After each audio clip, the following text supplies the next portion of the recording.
안녕하세요, 홍수태입니다. 이 강의에서는 Well Architected 가용성 설계 원칙에 대해서 살펴보겠습니다. 가용성의 개념, 클라우드의 고가용성, 가용성을 위한 Well Architected 설계 원칙에 대해서 살펴보겠습니다.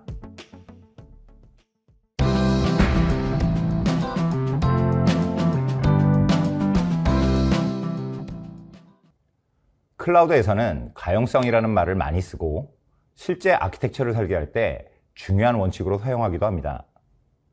하지만 이 가용성을 설명하려면 시스템이 정지하지 않는 거? 99.9? 그 정도 외에는 떠오르지 않습니다. 가용성이라는 단어가 원래 우리말에 있던 것도 아니고 영어의 availability를 의미대로 번역한 한자어 조합이기 때문에 딱 와닿지 않죠. 영어 availability를 살펴보면요, 의미가 더 직관적으로 나타납니다. available. 보통 누군가에게 나를 도와줄 수 있겠냐? 나랑 미팅할 수 있겠냐? 식사할 수 있겠냐? 물을 때 available을 사용합니다. Are you available now? Are you available next Wednesday? Are you available tonight? available은 주체인 나와 함께 대상인 상대방이 언제 무엇을 같이 할 수 있겠냐? 라는 표현입니다. 그렇다면 available의 명사형의 availability의 의미가 가용성보다는 더 명확해지죠. IT 서비스의 기준으로 볼 때 주체는 사용자가 될 거고요. 대상은 바로 제공되는 IT 리소스 또는 서비스가 될 거고, 언제는 사용자가 쓰고자 할 때, 무엇은 그 서비스의 기능 또는 성능이 될 겁니다. 즉, 가용성의 개념은 사용자가 일정한 기대를 가지고 IT 자원 또는 서비스를 이용하려고 할 때 그 기대에 부합하는 기능과 성능을 제공할 수 있는 능력입니다. 가용성이 높은 서비스는요, 우선 접속했을 때 살아있어야 됩니다. 그리고 늘 쓰던 속도대로 응답이 와야 할 거고요. 또 쓰려고 하는 기능이 빠져 있으면 안 됩니다. 이러한 가용성은요, 가용성이 있냐, 없냐로 말하지 않습니다. 대신 가용성이 높냐, 낮냐로 얘기하고요. 그 높고 낮음을 판단하는 지표로 가용률을 사용합니다. 이제부터 가용률에 관하여 말씀드리겠습니다. 가용률은 일정 기간 동안 클라우드 서비스에 접근해서 사용할 수 있을 확률입니다. 조금 애매하죠? 서비스에 접근할 수 있다고 딱 선을 그은 것도 아니고 그럴 확률이라는 것이 참 애매합니다. 하지만 곰곰이 생각해보면 사용자부터 데이터 센터까지 네트워크 연결, 데이터 센터 내부의 각종 장비들 그리고 소프트웨어 및 개발 코드가 이상 없이 작동해야만 사용자가 접속해서 사용할 수 있을 겁니다. 이 중에 장애가 있을 것이다 없을 것이다 단정해서 말하는 것은 쉽지 않습니다. 과거의 통계를 가지고 이 정도 시간은 고장 등으로 멈출 수 있을 것이라고 제시하는 것이 바로 가용률입니다. 가용률은 시간으로 계산하는데요. 전체 시간에서 예상되는 중단 시간을 뺀 것, 이것을 다시 전체 시간으로 나눈 것을 가용률이라고 합니다. 가용률을 말할 때 직관적으로 알 수 있게 라인이 몇 개라고 합니다. 예를 들면 99.9%는 3나인스, 99.99%는 4나인스로 읽습니다. 5가 뒤에 붙으면 3나인스 5, 4나인스 5 등으로 읽고요. 클라우드 사업자가 가용률로 3나인스 5를 제시했다고 하면 0.05%, 시간으로 계산하면 22분입니다. 한 달 730시간 중에 22분 동안 중단될 수 있다는 거죠. 실제 22분을 중단할 수 있다고 해서 진짜 22분이 중단된다는 건 아닙니다. 이 정도는 중단될 수 있으니까 이걸 감안해서 서비스를 운영하라는 의미입니다. 실제로는 이보다 짧을 수도 있고 길 수도 있습니다. 이 시간보다 길 경우에는 서비스 수준 협약에 정한 가용률 보상 기준에 따라서 일정 금액의 요금을 보상받습니다. 사용자가 클라우드에 접속해서 사용하지 못하는 상황, 즉 가용성에 영향을 주는 고려 요소는 무엇일까요? 우선 첫째로 데이터 센터에 심각한 수준의 장애가 생기거나 또는 데이터 센터에 있는 지역에 재해가 발생하는 경우가 될 겁니다. 이런 일이 발생하면 데이터 센터가 복구되기 전까지 서비스는 중단될 수밖에 없습니다. 다음으로 가상머신이 작동하고 있는 호스트에 장애가 생겨서 멈추는 경우입니다. 이런 종류의 장애에는 대개 데이터 센터에서 미리 준비해 놓은 조치가 수행되기 때문에 빠른 시간에 복구할 수 있겠죠. 정기 유지 보수도 빼놓을 수 없습니다. 아무리 데이터 센터를 잘 설계하고 구축했더라도요, 장비 교체나 펌웨어 패치 같은 거는 해야 되죠. 어떤 패치는 시스템을 재가동해야 할 수도 있습니다. 여러분이 실행하고 있는 버추얼 서버가 그 호스트 위에 있다면 재가동 시간 동안 멈출 수밖에 없겠죠. 이상 데이터 센터 재해, 호스트 장애, 유지 보수들은 클라우드 사업자가 책임을 지고 관리하는 영역입니다. 이 부분은 사용자가 관리할 수 없는 영역이기 때문에 가용성 설계 고려 대상이 아니고요. 오히려 안정성 설계에 영향을 주는 외부 변수가 되겠죠. 사용자가 통제할 수 있는 영역을 살펴볼까요? 우선 클라우드에 구축한 애플리케이션의 설계와 운영입니다. 클라우드 특성에 맞지 않게 애플리케이션을 개발했거나 아키텍처를 설계하면 그 서비스가 제대로 작동하지 않을 수가 있습니다. 외부에서 악의적인 공격을 해올 때도 서비스가 중단될 수 있습니다. 디도스 공격이 대표적인 사례인데요.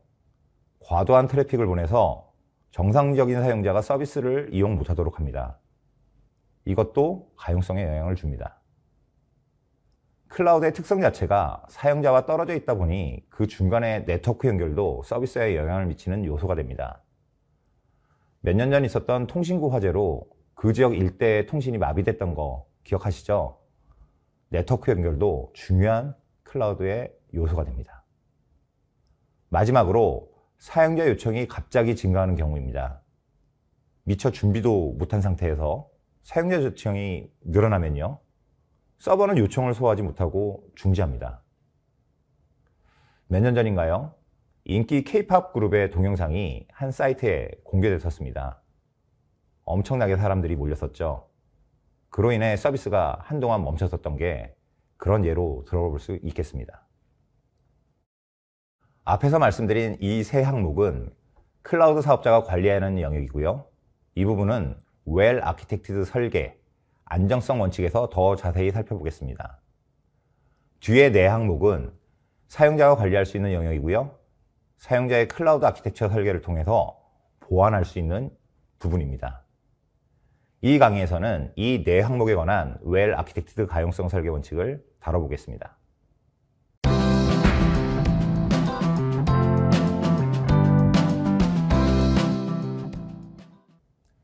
높은 가용성을 제공한다는 것을 달리 표현하면 고가용성, High Availability, HA라고 합니다. 고가용성을 구현하는 건 상당히 간단합니다. 같은 역할을 하는 서버를 하나 더 주는 겁니다. 이렇게 하면 자연히 가용률이 높아집니다. 서버 한 대의 가용률이 395라고 해보죠. 이 서버가 정지할 확률은 0.05%입니다. 같은 가용률을 가진 서버를 하나 더 배치할 때 두 대가 동시에 정지할 확률은 0.05% 곱하기 0.05%, 즉 0.0025%가 됩니다. 가용률은 99.975%로 높아집니다. 여기에 서버가 위치한 호스트의 가용률까지 계산하면 최대 포9까지 올라가게 됩니다. 실제 삼성 클라우드 플랫폼은 한 대 버추얼 서버의 가용률로 395, 두 대일 때는 포9의 가용률을 제공하고 있습니다. 이게 별거 아닌 것 같지만 중단 시간으로 계산하면 월 22분에서 1초 이내로 줄어드는 겁니다. 서버를 하나 더 두면 18분이 줄어드는 거죠. 같은 가용률을 가진 서버를 하나 더 배치할 때 가용률은 높아집니다. 24시간 360일 가동해야 되는 중요한 서비스에서 이 시간은 엄청 긴 시간입니다. 만약 이 시간 동안 주식 거래가 멈추거나 병원 진료를 못 받는다고 상상해 보십시오. 쉽게 이해하실 수 있겠죠?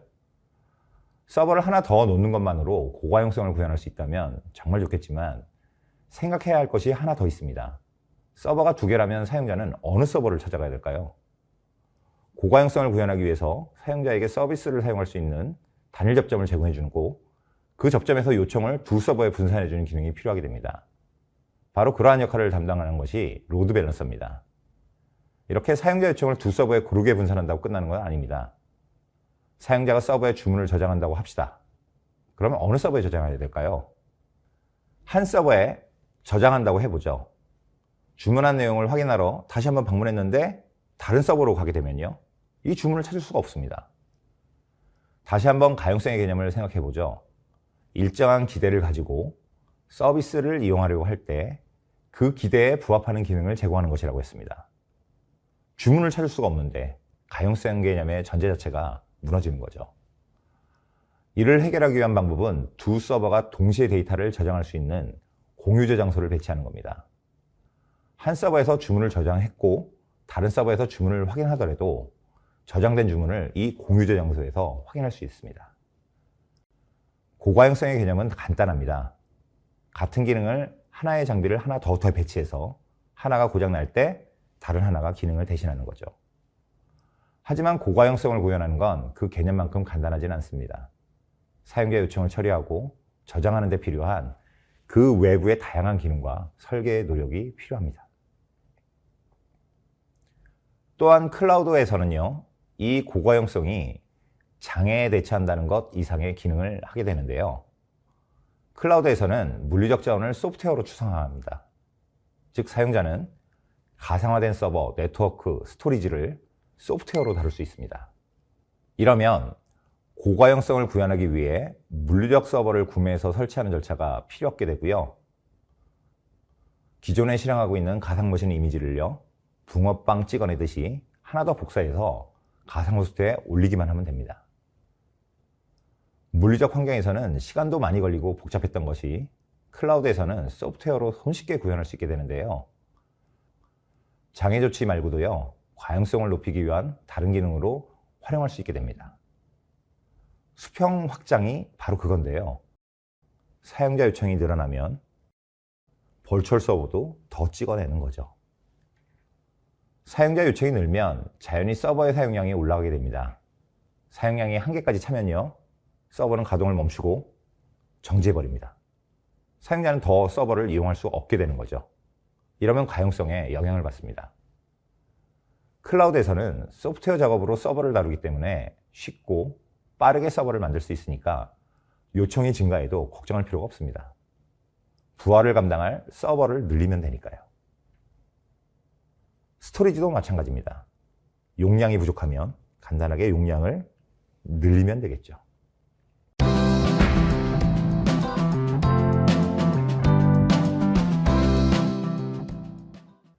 가용성을 위한 Well Architected 설계 원칙 첫 번째를 살펴보겠습니다. 클라우드 고가용성의 특징을 살펴보면서 상당히 유연하고 신속하게 인프라 자원을 늘릴 수 있다는 것을 확인했습니다. 여기서 한 가지 질문을 해볼 수 있습니다. 누가 자원을 늘릴 건가입니다. 앞서 보안 설계 원칙에서도 클라우드 사업자와 사용자의 권한과 역할이 달라진다고 말씀드렸습니다. IS에서 이 확장, 즉 가용성은 사용자가 관리합니다. 가상머신의 확장은 사용자 관리 영역이기 때문이죠. 파스에서 가용성은 클라우드 사업자가 관리하고요. 클라우드 사용자에게 일정한 가용 수준을 제시하고 클라우드 자원의 활용 확장성을 관리합니다. 클라우드 사업자는 SaaS와 파스를 제공할 때 고가용성과 부하에 따라 확장할 수 있는 인프라를 설계합니다. 사업자가 관리하는 이 관련 서비스를 사용하면 버추얼 서버에 솔루션을 탑재해서 서비스하는 것보다 더 높은 가용성을 얻을 수 있습니다. 버추얼 서버에 장애가 생기거나 부하가 갑자기 증가해서 용량이 다 차게 되면요, 서버는 멈춥니다. 서버가 정지한 것을 알게 됐을 때는 이미 늦죠. 서버가 정지하거나 정지하려고 할 때 자동으로 이를 막기 위해 즉시 조치가 이루어져야 됩니다. 오토 스케일링은요, 버추얼 서버의 즉시 대응 조치를 위한 가장 좋은 도구입니다. 오토 스케일링으로 서버 수를 늘려서 부하 증가에 대응할 수 있다는 건 상당히 매력적입니다. 하지만 오토 스케일링을 활용하기 위해서 몇 가지를 고려해야 합니다. 우선 만들 수 있는 버추얼 서버 수의 수량 제한을 확인해 봐야 됩니다. 이론적으로 클라우드는 무한대의 자원을 제공하지만요, 맞는 말입니다. 하지만 언제나 그렇지는 않습니다.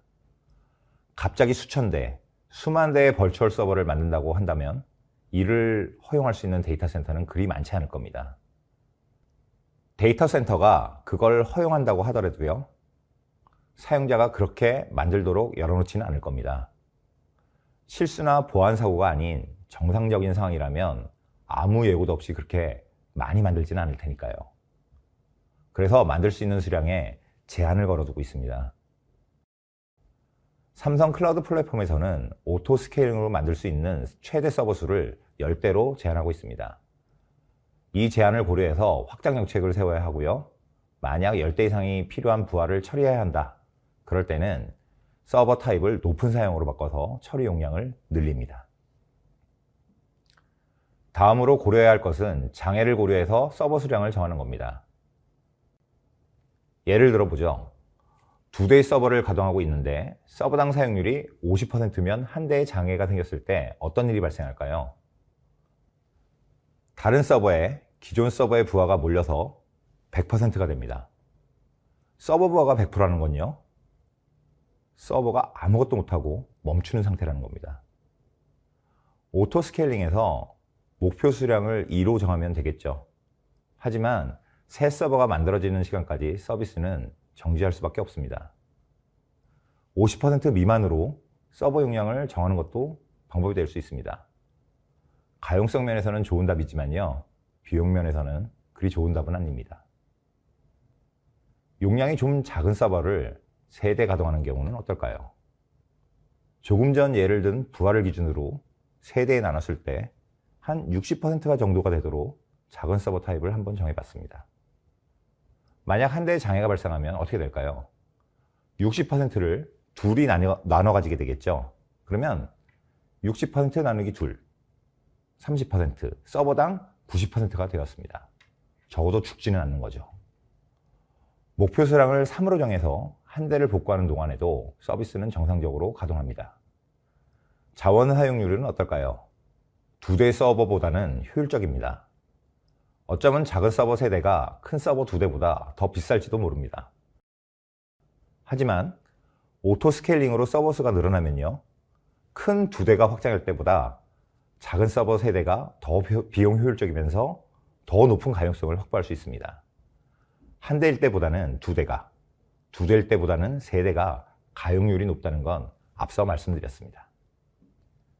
애플리케이션도 오토 스케일링을 고려해서 설계해야 합니다.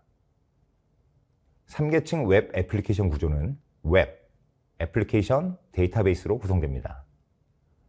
오토 스케일링 정책은 웹과 애플리케이션에 적용하게 되는데, 확장을 염두에 두고 애플리케이션을 설계하지 않으면 확장해봐야 소용도 없을 겁니다. 대표적으로 웹과 애플리케이션이 커플링 되어 있는 구조, 이 구조인데요. 이 경우는 확장성 있는 인프라를 제대로 구현할 수 없습니다. 웹과 애플리케이션이 서버 IP 주소로 통신하는 이 경우를 커플링된 구조라고 합니다. 이런 구조에서는 요청을 전달하는 서버가 지정되어 있기 때문에 서버를 늘려봐야 기존 서버에만 부하가 전달됩니다. 전혀 소용이 없게 되는 거죠. 이러한 결합 구조를 분리하기 위해서는 웹과 애플리케이션 티어 사이에 로드 밸런서를 배치하거나 메시지 큐를 구현합니다. 오토 스케일링으로 서버가 늘어나더라도 요청을 보내는 지점이 로드 밸런서 하나이기 때문에 요청을 고르게 분배할 수 있습니다. 이렇게 커플링된 애플리케이션 구조를 확장성 있는 구조로 변형하는 것을 디커플링, 결합 해제라고 합니다. 다음으로 확장성을 위해 애플리케이션을 개발할 때 고려해야 하는 것이 상태 관리입니다. 서버의 CPU에서 사용자 요청을 처리하기 전에 요청을 메모리에 저장하고 있습니다. 요청이 적을 때는 별 문제가 없죠. 하지만 요청이 증가하면 메모리는 많은 요청을 저장해두고 처리하길 기다립니다. 성능 면에서나 개발 생산성 면에서나 큰 무리는 없고요. 여태껏 잘 사용해왔던 방식입니다. 하지만 클라우드의 오토 스케일링 기능이 나타나면서 이런 처리 방식을 다시 생각하게 되었습니다. 스케일 아웃으로 서버 수가 늘어나면요, 요청 부하를 늘어난 서버에 분산하니까 전체적으로 사용률이 줄어든다는 게 오토 스케일링의 기본적인 사상입니다. 근데 실제로도 그럴까요? 애플리케이션을 개선하지 않으면요, 서버를 아무리 늘리더라도 요청을 제대로 소화하지 못할 가능성이 되게 높습니다.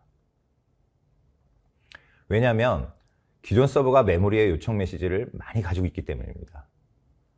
로드 밸런서는 각 서버가 살아있는지 죽었는지만 체크하지 모든 서버에 요청을 고르게 분배해서 상태를 봐가면서 이 요청을 분배하지는 않습니다.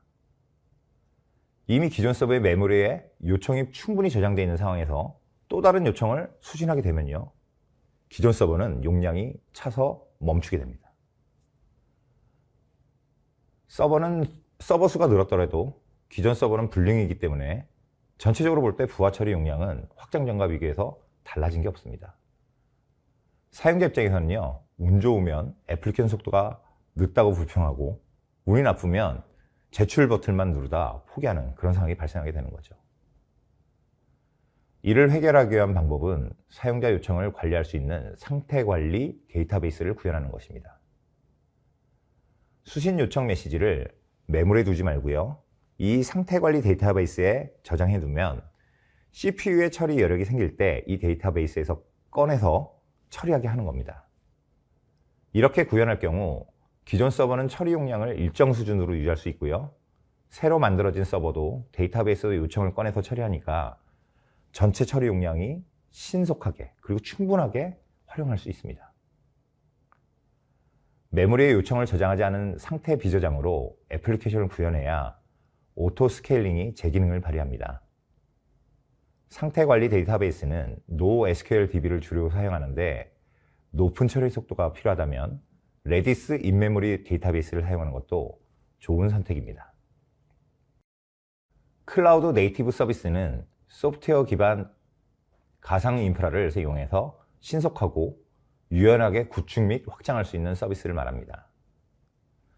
클라우드 네이티브 아키텍처는 클라우드 인프라를 이용해서 변화하는 수요에 신속하게 대응할 수 있는 아키텍처를 말하고요, 마이크로 서비스 아키텍처는 현재까지 소개된 애플리케이션 아키텍처 중 가장 클라우드의 특성을 잘 반영하고 있는 클라우드 네이티브 아키텍처라고 할 수 있습니다. 기존 환경에서는 단일 서버에 여러 기능을 구현해서 사용해 왔습니다. 한 서버에 여러 기능을 탑재했을 때 이점은요, 서버 자원을 효율적으로 사용할 수 있고요, 애플리케이션을 수월하게 통합할 수 있습니다. 사내 환경에서는 어느 정도 성과를 거둘 수 있었죠.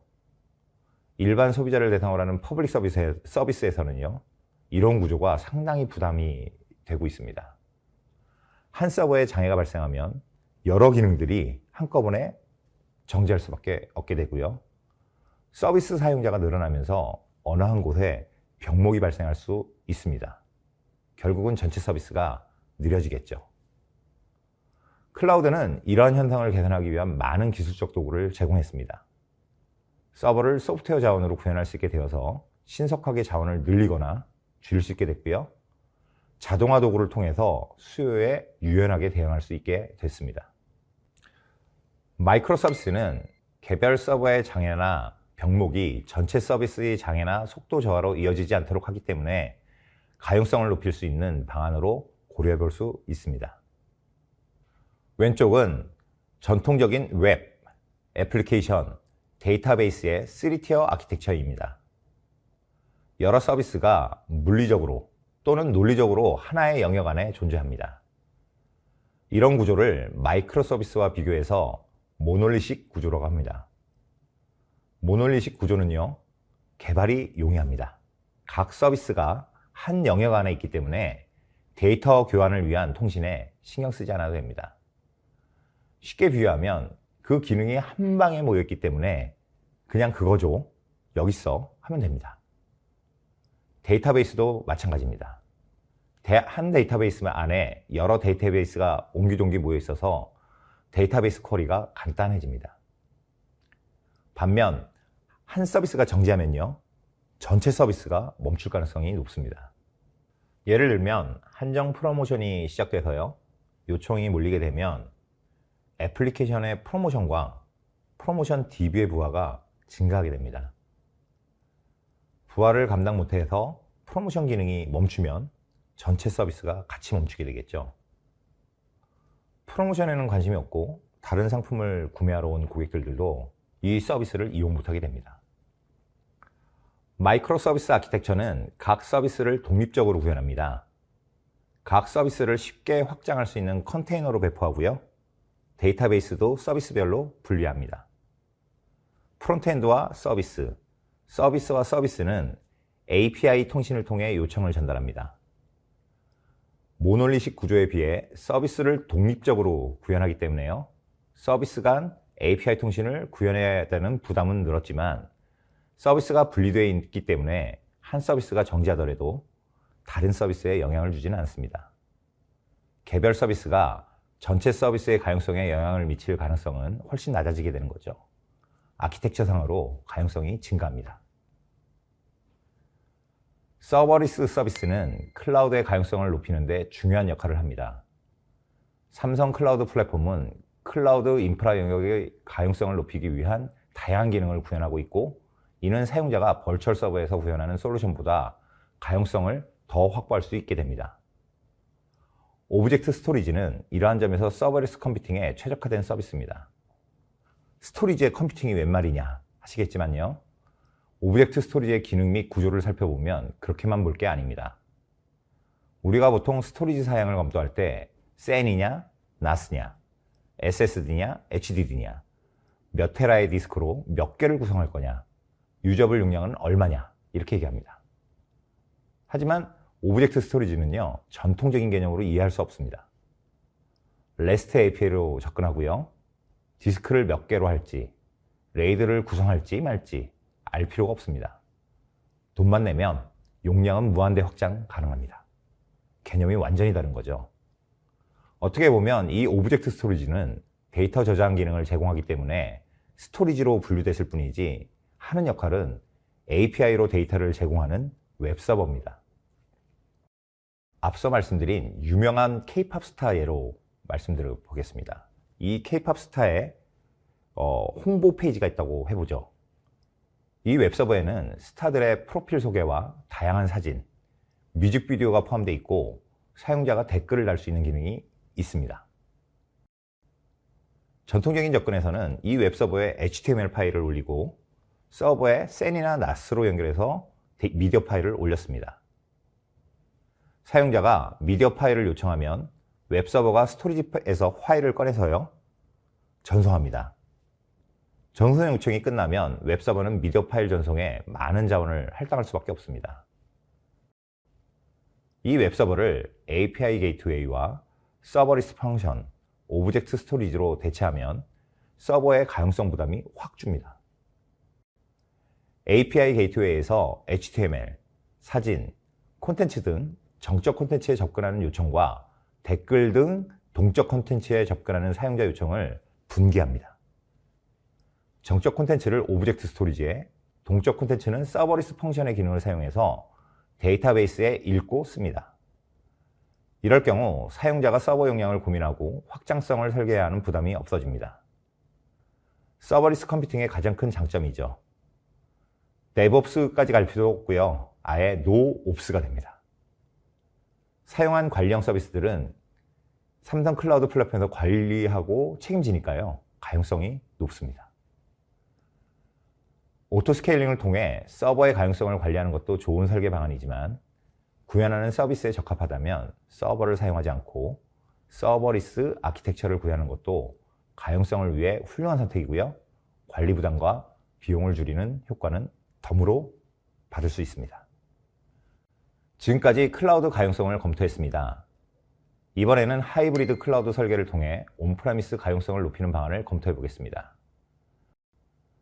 온프레미스에서 서비스를 운영하고 있는데 온프레미스 서버가 포화가 되면요, 이 포화된 부하를 클라우드로 분산해서 온프레미스의 서비스의 가용성을 높이는 방안입니다. 미리 VM 마이그레이션을 통해서 온프레미스의 서버를 클라우드상의 버추얼 서버로 생성하고요, 오토 스케일링을 구현합니다. 이때 중요한 역할을 하는 것이 GSLB입니다.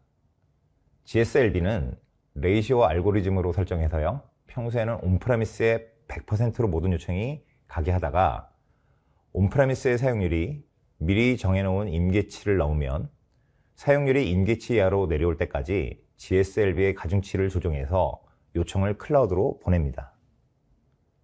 클라우드 측에서는 오토 스케일링으로 서버를 추가해서 늘어나는 부하를 처리하도록 합니다. 이 하이브리드 클라우드 설계는 가용성 관점에서 클라우드 자원을 사용해 온프레미스의 가용성을 높일 수 있게 합니다. 부하가 증가하는 기간만 클라우드의 자원을 사용하기 때문에 온프레미스의 신규 투자를 절감할 수 있고요. 서비스 생존성도 확보할 수 있으므로 가용성을 높일 수 있습니다.